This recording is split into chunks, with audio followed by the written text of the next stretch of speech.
The air in the co-op office hung thick with the smell of stale coffee, damp work coats, and the faint, dusty sweetness of spilled corn. It was early November, 1973.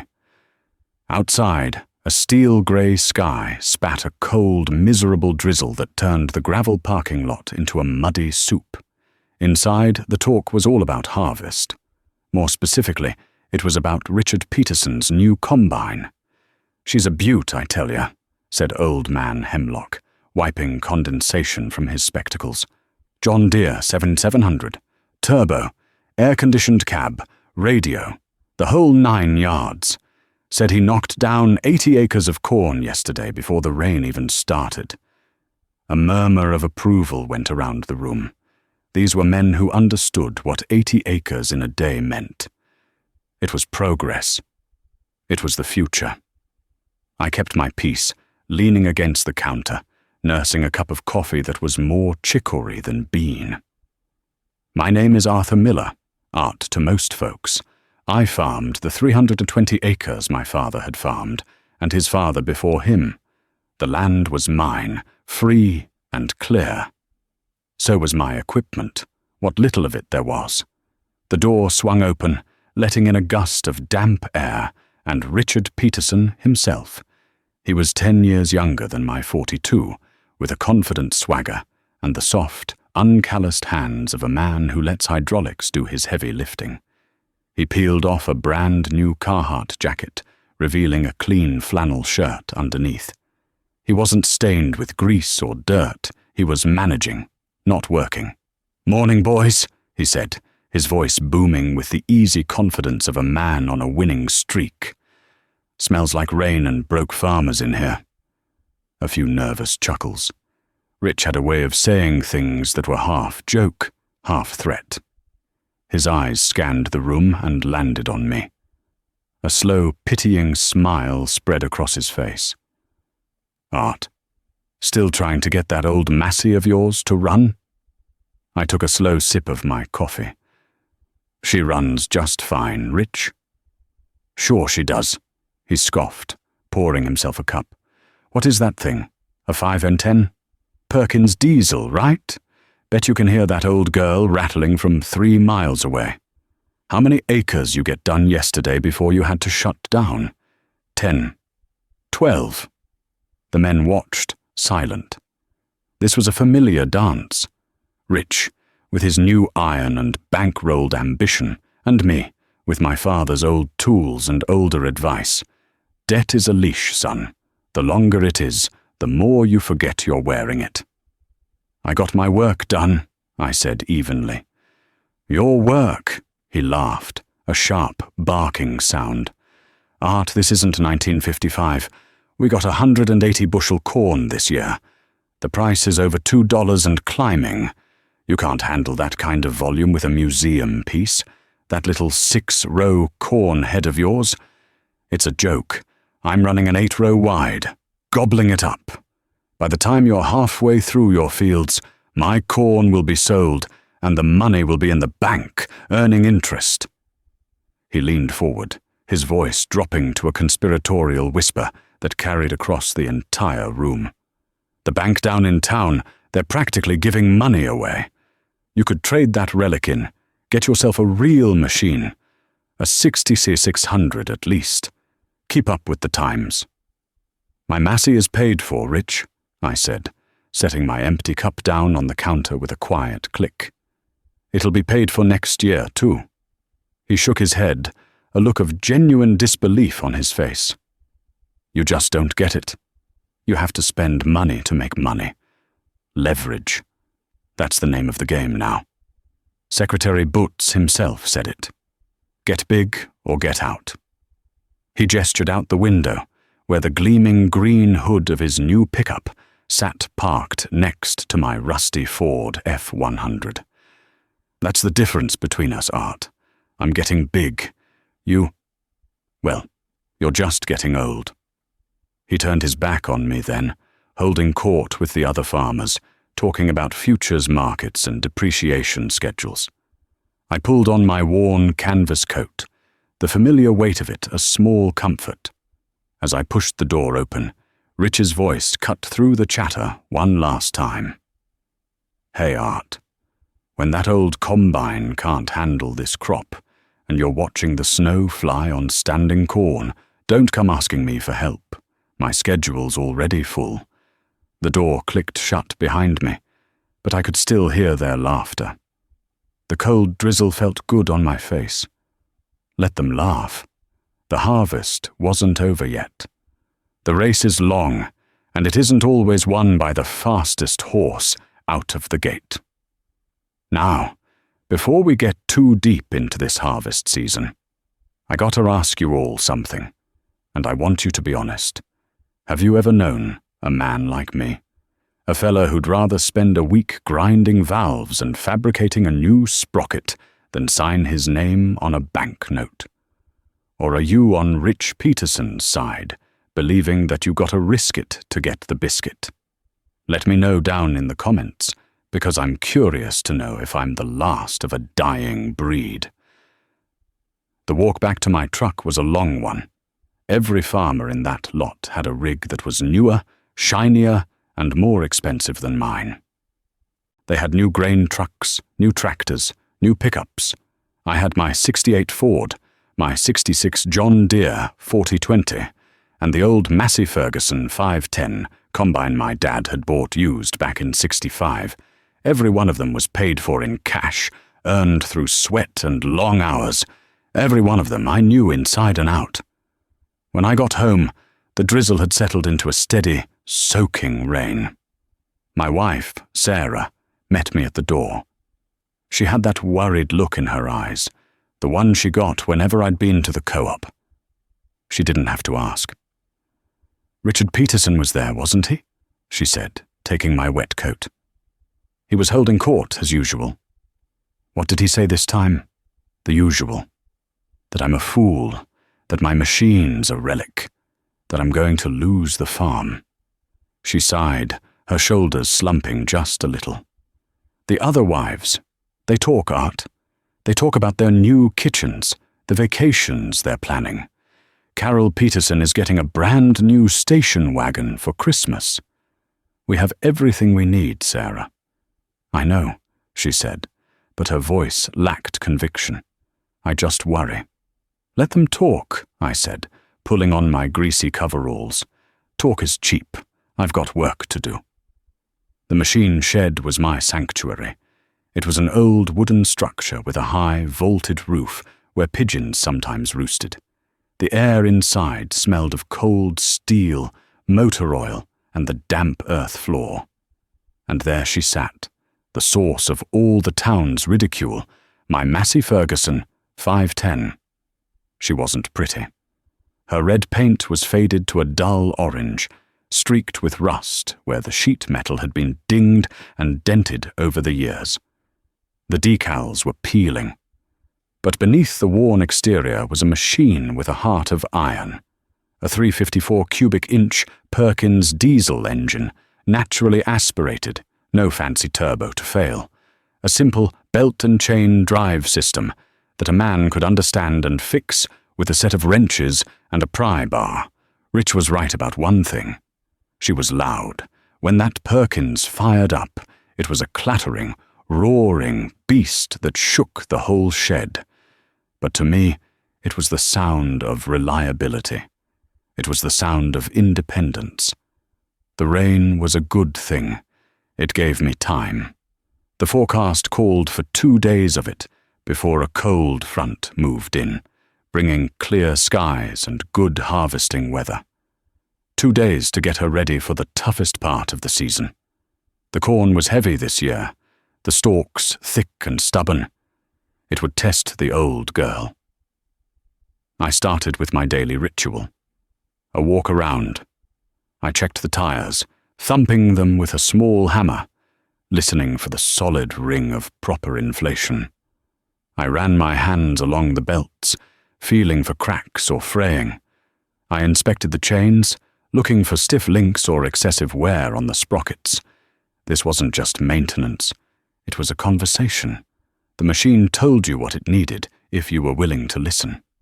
Today, she was telling me something was wrong with the main separator drive. There was a slight wobble in the big pulley that powered the cylinder, the straw walkers, and the cleaning fan. It was almost imperceptible, but I'd been running this machine for nearly a decade. I knew its every vibration, its every hum. I grabbed a long pry bar and wedged it against the frame, putting pressure on the main shaft. The wobble turned into a definite clunk. My heart sank. That meant a bad bearing, not just any bearing, but the main bearing on the variable speed drive. It was buried deep in the guts of the machine. On a new combine, you might unbolt a panel and have access. On the 510, it meant major surgery. For a moment, standing there in the damp chill of the shed, Rich Peterson's mocking words echoed in my ears. That old combine can't handle this.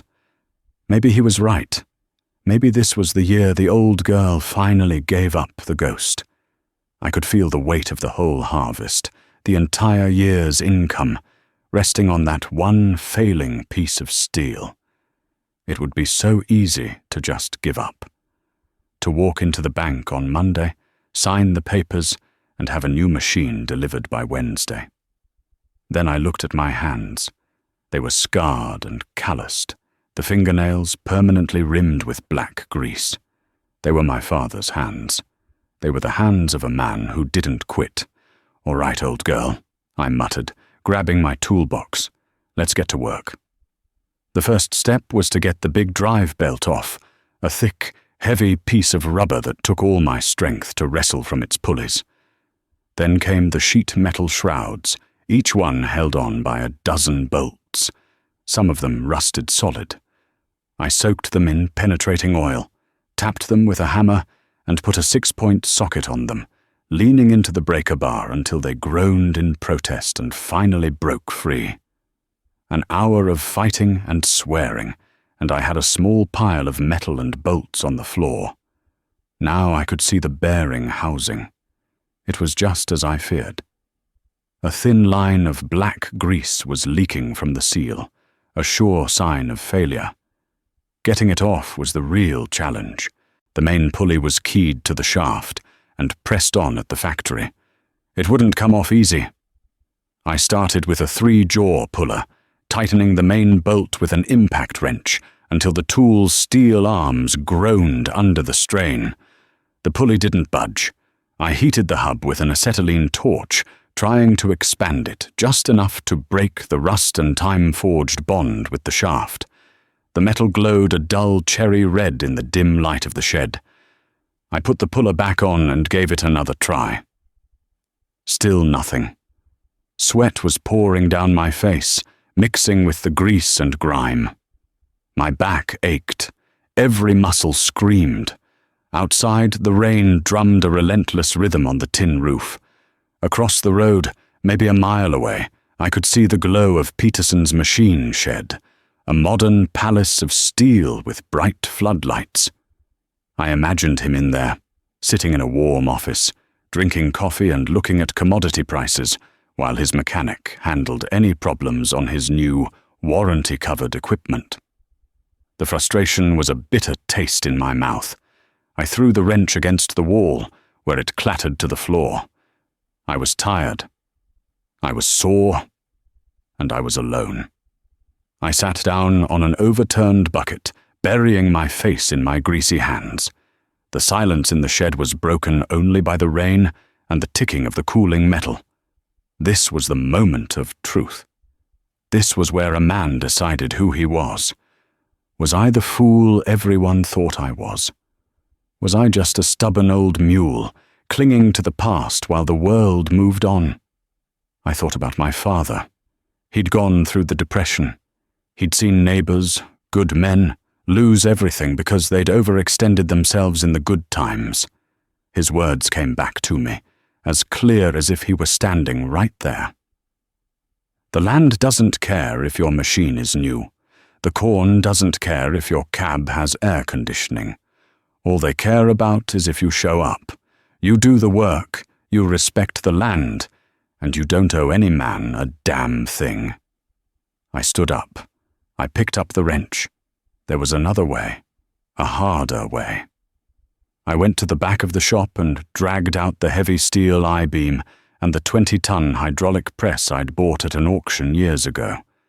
I chained the combine's axle to a support post to keep it from moving. It was a clumsy, brute force setup, but it was all I had. I positioned the hydraulic jack and a series of hardened steel blocks against the end of the shaft. Slowly, painstakingly, I began to pump the jack handle. The pressure built, the hydraulic lines whining in protest. The whole combine creaked. I watched the seam between the pulley and the shaft, looking for any sign of movement. For a long time, nothing happened. The pressure gauge on the jack climbed to 10 tons, then 15. The steel I-beam began to flex, and then, with a gunshot crack that echoed through the shed, the pulley broke loose. It moved only a fraction of an inch, but it was enough. The spell was broken. An hour later, the heavy cast-iron pulley was on the floor, and the failed bearing was in my hand. Its casing was scored and blue from heat, and the ball bearings inside rattled around like loose marbles. It was completely destroyed. I had won. It was a small victory, a battle in a much larger war. But it was mine. I held the broken part in my hand, a testament to the struggle. I was covered in sweat, grease, and hydraulic fluid. My knuckles were bloody, but I was not beaten. The rain had stopped. Through the open shed door, I could see the first hint of a pale, watery dawn. I had worked through the entire night. The next day, I drove the Ford into town to the parts store. Old man Abernathy, who ran the place, had the bearing in stock. It was a common size, used on a dozen different machines. "Working on that old Massey again, Art?" he asked, his voice kind. She needed a little attention. "Heard Rich Peterson finished his beans last week. Starting on his corn now. That new 7700 is quite a machine." "So I hear," I said, counting out the cash for the bearing. $18.42. I knew for a fact that a single hydraulic filter for Peterson's Deer cost more than that. "You be careful, son," Abernathy said, handing me the box. "Times are changing. Don't get left behind." I just nodded and left. The mid-70s were a strange time. Grain prices, which had been steady for as long as anyone could remember, suddenly shot to the moon. First, it was the Russians buying up a third of the US wheat crop in '72. Then, the dollar came off the gold standard. Inflation, a word city people talked about, suddenly became real for us. The price of everything went up: fuel, fertilizer, seed. But the price of corn and soybeans went up faster. For the first time in my life, farming felt less like a battle for survival and more like a gold rush. The banks, flush with cash from all the oil money flowing in from the Middle East, were eager to lend. Interest rates were low. Land values skyrocketed. A man could borrow against the inflated value of his land to buy more land. And the value of that new land would go up too. It seemed like you couldn't lose. This new reality was tailor-made for a man like Richard Peterson. He was a gambler, and the house was letting him play with their money. The year after he bought his 7700, he used his profits and a hefty loan to buy the 240 acres that bordered my farm to the west. The old Henderson place. It had been in their family for 100 years, but the kids didn't want it.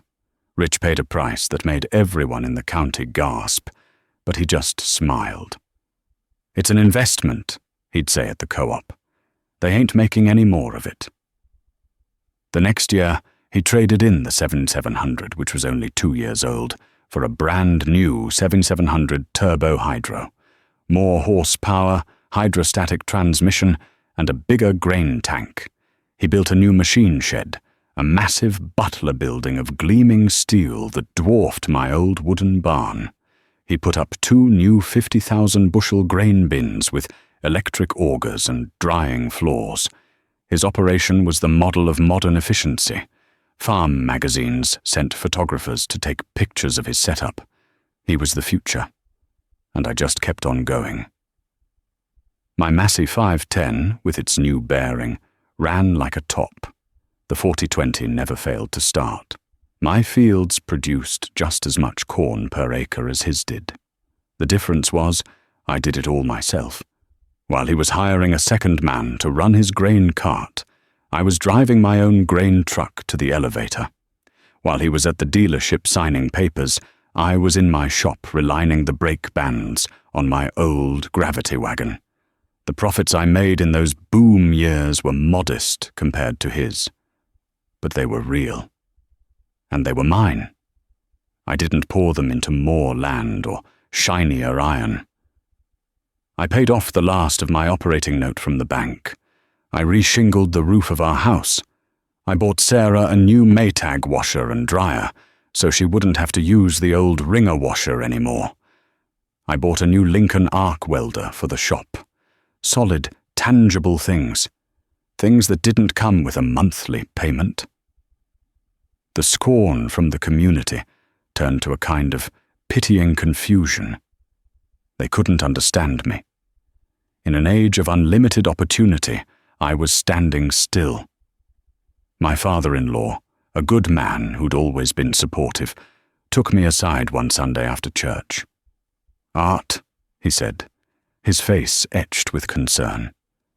"You're a good farmer, one of the best, but you're letting the world pass you by. Peterson is running 1,000 acres now. He's going to be a millionaire.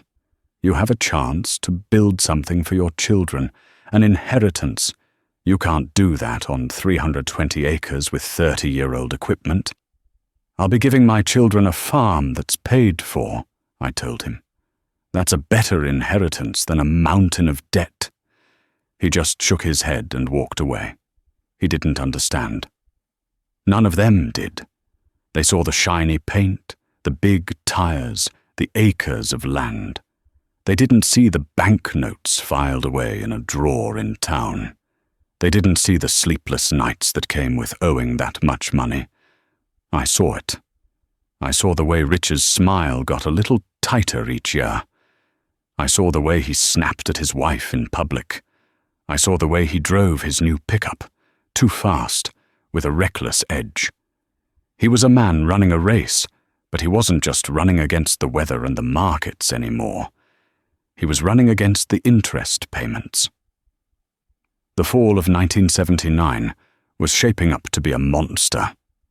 We'd had perfect weather all year. The corn stood tall and heavy in the fields, the ears drooping with the weight of the kernels. The price was still strong. It looked like another record year for everyone. Rich had bought another 160 acres that spring, and he was telling everyone he was going to clear $500,000. I went to the bank in late September to make the final payment on the money I'd borrowed for seed and fertilizer that spring. It was a formality, really. I had the cash in my checking account to cover it, but I always paid it off the day it was due. Mr. Evans, the bank president, called me into his office. "Art, congratulations," he said, shaking my hand. "You're all settled up for the year. Now, let's talk about next year. I see here you're still farming the same 320. The old Miller homestead. Good land. But the Colby farm, the 160 just north of you, is coming up for sale. The family wants to sell. With your credit history, we could put together a very attractive loan package for you. Expand your operation. It's time." "I'm happy with what I've got, Mr. Evans," I said. He leaned back in his big leather chair, a puzzled look on his face. He looked at me like a doctor looking at a patient who was refusing life-saving medicine. "Art, the prime interest rate is starting to climb. It's at 12% now. The Fed is trying to get a handle on this inflation. The experts are saying it could go higher, maybe a lot higher. Now is the time to lock in a long-term loan while you still can. Buy that land. Buy a new combine. In 5 years, you'll thank me. 12%. The number sent a chill down my spine. My father had once told me that borrowing money at anything over 5% was financial suicide for a farmer. I think I'll wait and see how the harvest turns out, I said, standing up. He sighed, a puff of disappointment. Suit yourself, Art, but opportunity doesn't knock forever. I walked out of the bank and into the crisp autumn air. I was debt-free. For the first time in my adult life, I didn't owe a single penny to any man or any institution.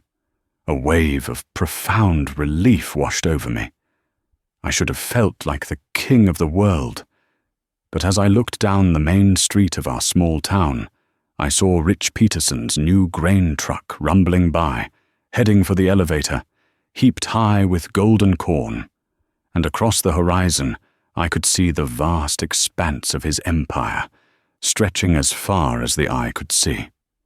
I felt a cold knot form in the pit of my stomach. That night, the local radio station gave the evening news. I was only half listening as I cleaned the grease from under my fingernails. There was talk of hostages in Iran, an oil embargo. And then the financial report came on. The Federal Reserve, in a surprise move, had raised interest rates again. The man on the radio said the prime lending rate was expected to hit 15% by the end of the year. Sarah looked over at me, her face pale. What does that mean, Art? I looked out the window at the fields of corn standing ready, silhouetted against the dying light. It means the party's over, I said, and the bank is about to send everyone the bill. The harvest of 1979 began under a sky of brilliant, aching blue. A dry wind from the west had cured the corn to perfection. The kernels were tight in the husks, the moisture content dropping into the ideal range. It was the kind of fall that makes a farmer feel like a king, like all his work and all his faith were being rewarded. Rich Peterson's new 7700 Turbo Hydro was a green monster devouring his fields. With its 8-row corn head and hydrostatic drive, it moved with a speed and grace that was mesmerizing to watch. He had lights blazing on the cab, running long after the sun had set. The roar of its big diesel engine, a constant reminder to the entire township of his progress. He finished his soybeans in 3 days. By the first week of October, he was already a third of the way through his corn. I worked at my own pace. The old Massey clattered and groaned, but it ate corn, 6 rows at a time, hour after hour. I'd start when the dew was off the stalks and stop when the evening damp set in. I didn't have a fancy grain cart. I'd fill the combine's modest bin, then drive it to the edge of the field to unload into my old Chevy C60 grain truck. It was slow, it was methodical, it was the only way I knew. At the co-op, the talk was all of Rich's incredible pace. "He'll be done by Halloween," old man Hemlock declared. "Heard he's got a semi-truck leased, hauling straight from the field to the river terminal, getting a premium for early delivery." They didn't even bother to look at me anymore. I was a footnote, an anachronism. My slow progress was irrelevant in the face of such overwhelming efficiency. Then, in the second week of October, the sky changed. The brilliant blue was replaced by a bruised, yellowish grey. The air grew heavy and still, the kind of oppressive silence that comes before a storm. The weather radio started crackling about, a powerful cold front moving in, warning of severe thunderstorms with damaging winds. I worked frantically that day, pushing the old Massey harder than I ever had before, trying to get one more field finished before the storm hit. The first drops of rain, fat and heavy, spattered against the windshield just as I was unloading the last binful. I managed to get the combine back into the shed moments before the sky opened up. It wasn't just a storm, it was a fury. The wind howled like a freight train. Rain came down in horizontal sheets that hammered against the tin roof of the shed. I stood at the door and watched as the trees bent nearly double. And then came the hail, stones the size of marbles that shredded leaves and dented the hood of my truck. The onslaught lasted for 20 minutes, and when it was over, a terrible silence fell over the land. The next morning, the sun rose on a scene of devastation. My fields, the ones I hadn't gotten to yet, were a tangled mess. Stalks were broken, snapped in half, or pushed flat against the ground. Rich Peterson's fields were even worse. His corn, bred for height and yield, not stalk strength, had been flattened as if a giant had stepped on it. Harvesting downed corn is a farmer's nightmare. You have to go slow, 1 or 2 miles an hour, with the corn head scraping the ground. You run dirt and rocks into the machine, wearing out the expensive gathering chains and cylinder bars. And you never get it all. You leave 5, 10, maybe 15 bushels per acre lying on the ground. This is where the race changed. It was no longer about speed, it was about patience and mechanical endurance. I spent a day in the shop, modifying my old 6-row head. I welded extra long lifters onto the snouts to help get under the downed stalks. I hard-faced the gathering chains with a special welding rod to protect them from the abrasive dirt. It was slow, tedious work with the arc welder. But I knew my machine. I knew what it could handle. When I went back to the field, it was brutal. The Massey groaned under the strain of processing so much wet, tangled material. I had to stop every few hours to clear out the mud and stalks that would wrap around the axles. But I was moving. I was getting corn. 2 days later, I saw that Rich's big 7700 was sitting silent at the edge of his field. I thought maybe he'd given up for the day. But it was still there the next morning, and the morning after that. The rumour mill at the co-op churned. "Heard he sucked a rock into it," one man said. "Took out 3 cylinder bars and bent the concave." "No," said another. "It was the hydrostatic pump. The strain of pushing through that downed corn, it just gave out. Dealer says it's a $12,000 repair, and they can't get a new pump for 2 weeks. Has to come from the factory in Moline." $12,000. The number hung in the air. Unthinkable. That was more than I'd paid for my combine 10 years ago. I thought of my $18 bearing and felt a cold knot of something that wasn't quite pity. But it wasn't satisfaction either. It was a grim understanding. Rich was a brilliant manager of money and markets, but he was utterly helpless when the machine itself broke. He had outsourced his self-reliance. His state-of-the-art combine, his symbol of progress, was now just 100,000 pounds of useless, debt-ridden steel sitting in a muddy field while his crop rotted. The first snow of the year flew in early November. I finished my last field with snowflakes swirling around the cab of the Massey. My yields were down, and my machinery was battered, but my corn was in the bin. Across the county, a quarter of the crop was still in the fields, much of it belonging to the big operators who had pushed their complex machines too hard. Rich Peterson didn't get his combine running again until the week before Thanksgiving. By then, the ground was frozen, and the snow was 3 inches deep. He lost nearly half his crop. That winter, the world tilted on its axis. The prime interest rate, which had seemed so shocking at 15%, began a relentless climb. 16. 18. By the spring of 1980, it was 20%. The cheerful Mr. Evans at the bank was replaced by a grim-faced man from a regional office who didn't know anyone's name. The letters started arriving in mailboxes all over the county. They were printed on stark, formal letterhead and spoke of variable rate loan adjustments and immediate payment demands. For men like Rich Peterson, it was a death sentence.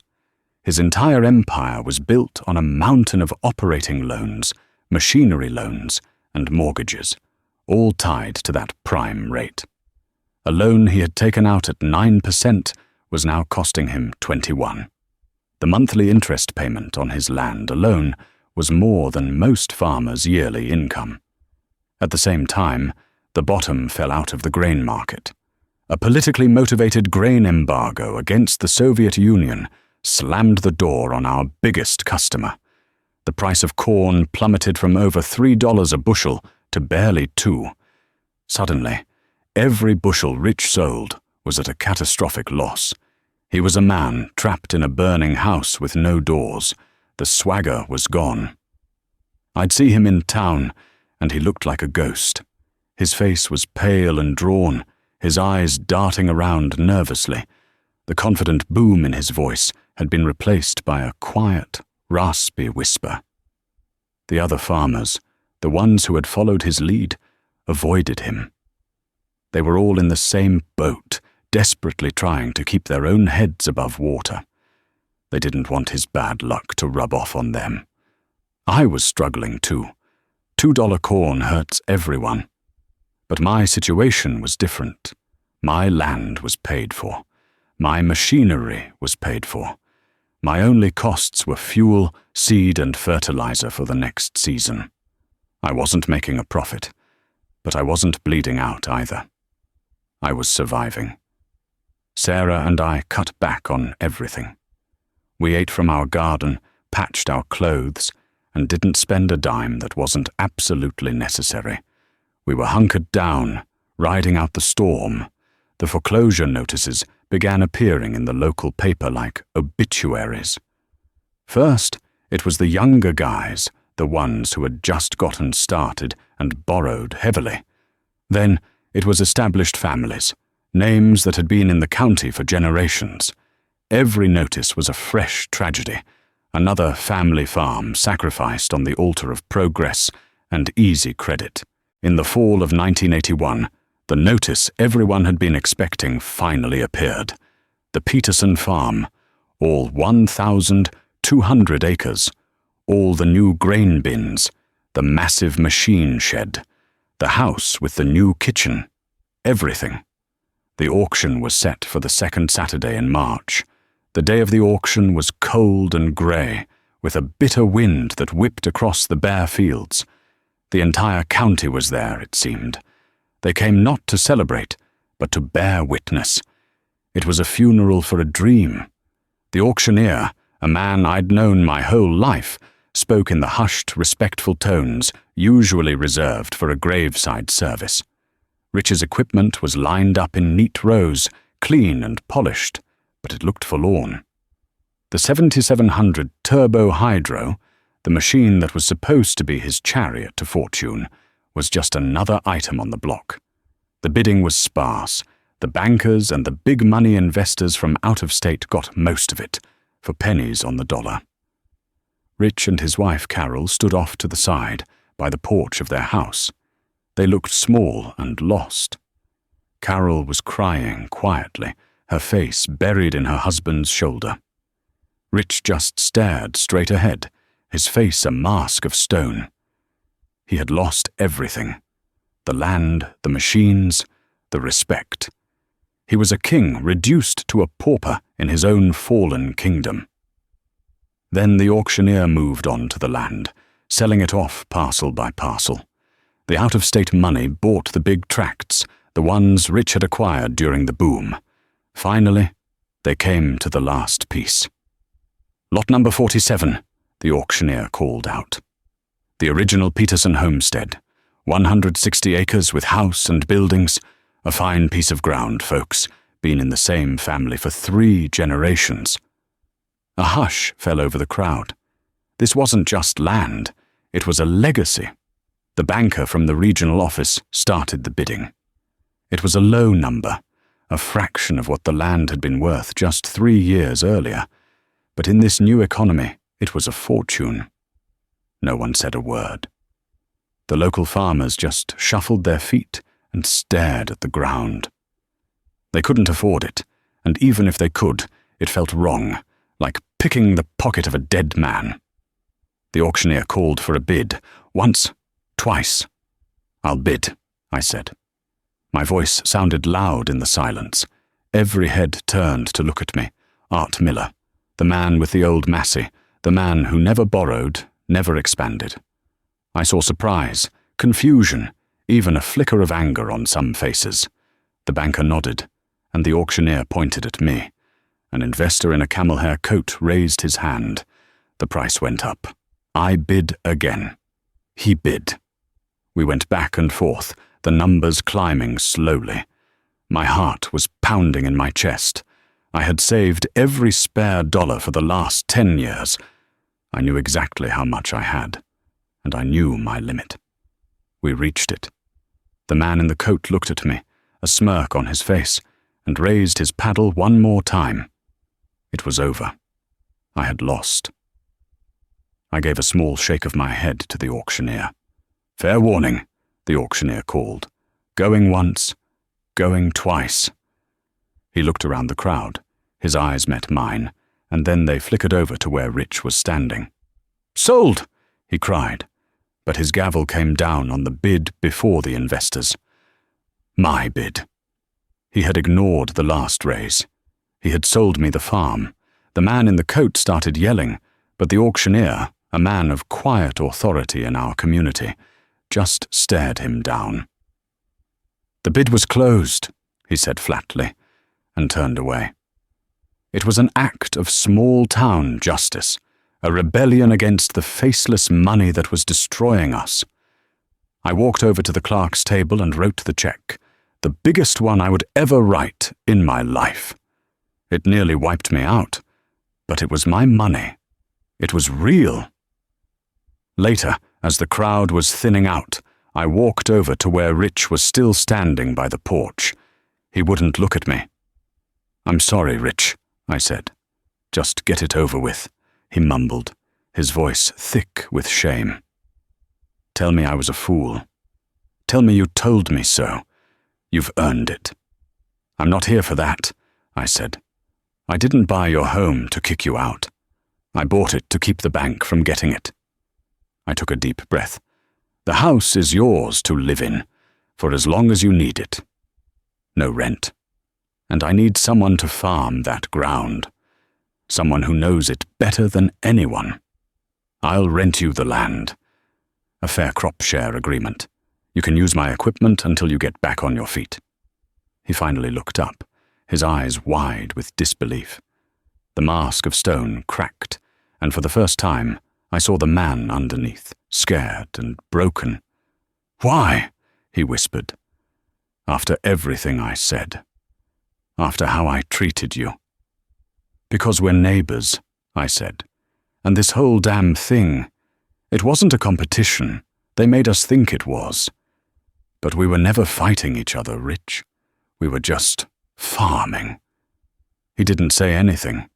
He just nodded, and a single tear traced a path through the grime on his cheek. Life settled into a new rhythm after that. The hard times didn't end overnight, but the fever had broken. The 80s were a long, slow grind of rebuilding. Rich and I became unlikely partners. He farmed his old home place with my equipment. His encyclopedic knowledge of new seed varieties and chemical applications, combined with my practical, low-cost approach, made for a good team. The arrogance was gone, replaced by a quiet, humble competence. We never became close friends, but a deep, unspoken respect grew between us. The other farmers watched. They saw me, the man they'd pitied, helping the man they'd envied. They saw my old Massey, still chugging along, bringing in the harvest year after year. They started coming to me for advice, not about markets, but about how to fix a worn-out clutch or how to fabricate a part they couldn't afford to buy new. My machine shed, once a symbol of my backwardness, became a sort of community hub, a place where men could share knowledge and help each other, the way farmers used to. Years passed.